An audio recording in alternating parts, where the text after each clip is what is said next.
frustrated and infuriated, about this doctor.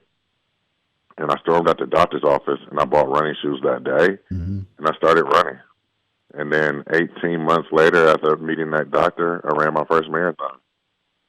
Wow. I mean, and you tell us about that through the course of the book, and the story is just lined out for us. That brutal honesty from that doctor, even if he was rather indelicate toward you, it was the wake-up call that you needed. Let's get into those initial days and months when you were becoming a runner again. I'm sure that there were health concerns. You wanted to make sure that internally that your body would be able to handle this, correct? Yeah, so, here's the thing. I left that doctor's office, and I had to end up going to a different doctor to really figure out what was going on with my hip. So, internally, I was healthy. I was a weekend warrior. So, one of the things at Men's Warehouse that they had back then was, this flag football league. So, I played flag football. I was playing basketball with my friends throughout my life. I wasn't necessarily sitting on the couch, eating potato chips and ice cream. I was still an active individual. I just wasn't playing football. So I went to go see another doctor, and he diagnosed me with hip bursitis and told me to go to physical therapy. So while I'm in physical therapy, I'm telling these guys hey, I want to run a marathon. I want to do this thing. And they cheered me on. They was go run before you come to physical therapy, and let's troubleshoot whatever issue you may have. So if your knees hurt, or if your ankle hurt, or if there's any other aches and pains that you have, run first and then come here to physical therapy, and we'll work on you and work with you to figure out how to troubleshoot those things. Now, you're in Brooklyn, New York now. Were you then at that time? Is that where you were? No, I moved around a lot. During that time, I was in Connecticut.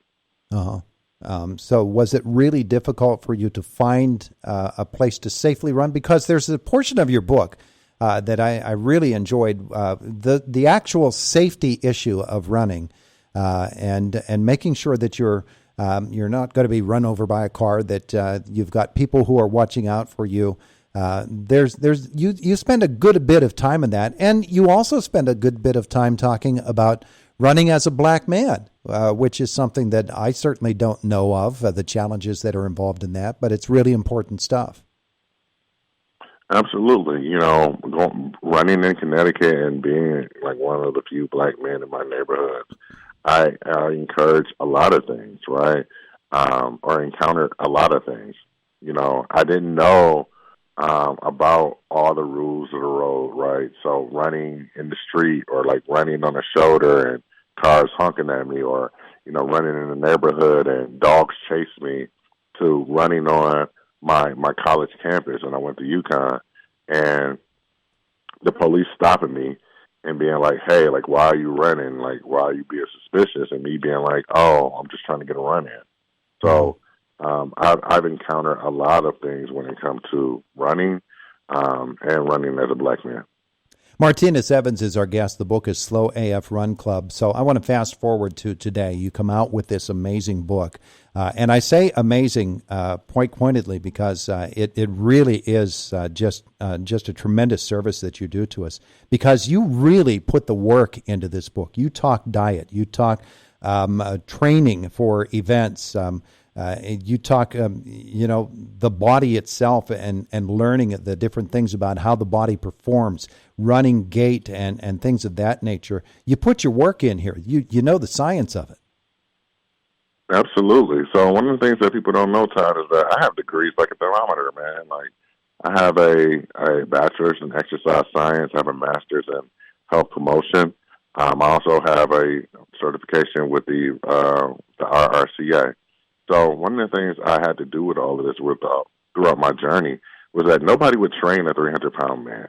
Nobody wanted to be liable if I would injure myself, and so on and so forth. So I had to go on a journey, and I bought all the running books that I could back then and read them. Then I became a certified run coach just so I can train myself to run safely and injury-free. So now that I train hundreds of people every day, I'm still getting the same questions asked that I had when I started running back then. Mm-hmm. So that's one of the reasons why I wrote this book. is because most running books or running how-to books are written by elite athletes or coaches of elite athletes teaching you how to run like that athlete. And as a beginner, that is not typically useful for us. Like, we don't need terms like fartlek or 2 quality runs and so on and so forth. Some of these people are just really trying to understand, like, how to stay motivated and get off the couch after that first or second run.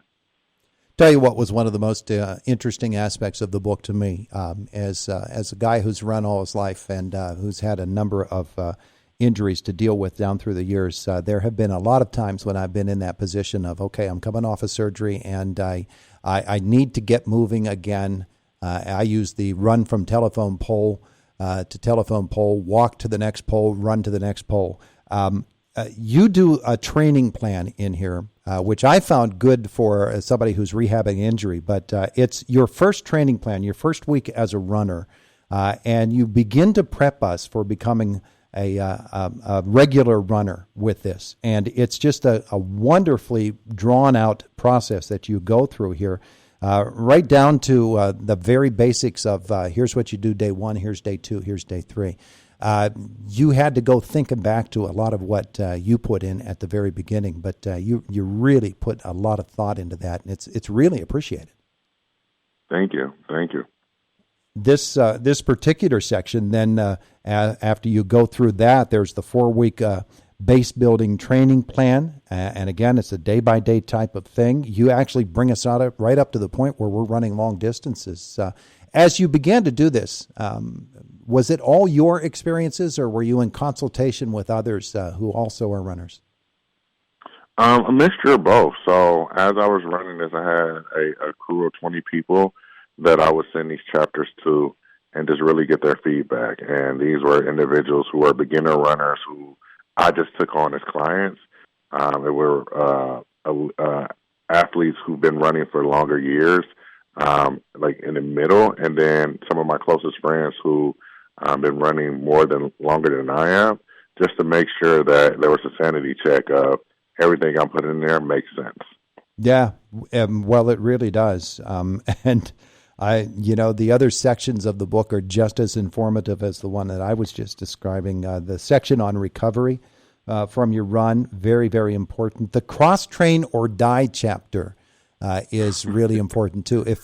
If you're trying, you put so much humor into this that sometimes you see the titles and they just draw you in. But it's true, isn't it? Yeah, it is true, right? You have to cross-train. Most people think, oh, well, I'm just running. That's all I need to do. And they fall into the trap of getting injured, right? Most new runners fall into the terrible twos. They do too much, too soon, too fast. So, really getting to understand that, hey, there's other things outside of running that you also need to do so you're injury-free and that you are also a healthy runner. Yeah, you even help us to prepare if we want to go for a race. And it really is just a wonderfully detailed book, great plans, and it is so helpful. It's called Slow AF Run Club. Martinus Evans, our guest here this morning on Indiana in the Morning. Martinus, where are people going to learn more about you and what you do and the book itself? Absolutely. So you can find out more about me on Instagram or on the internet at 300 pounds and running. That's spell out 300, spell out pounds and running. You can find me on Instagram and Facebook or 300poundsandrunning.com. You can find the book wherever books are sold. Definitely go check out your local independent bookseller. And if you want to know more about the Slow AF Run Club, like the actual club, we have an app on iOS and Android where there's over 10,000 individuals there. So you can search that up on search up Slow AF Run Club in your favorite app store, download the app, and come join the community. He's Martinus Evans. It's an imprint of Penguin Random House, Slow AF Run Club. Martinus, thanks. Have a wonderful day today. Thank you, Todd.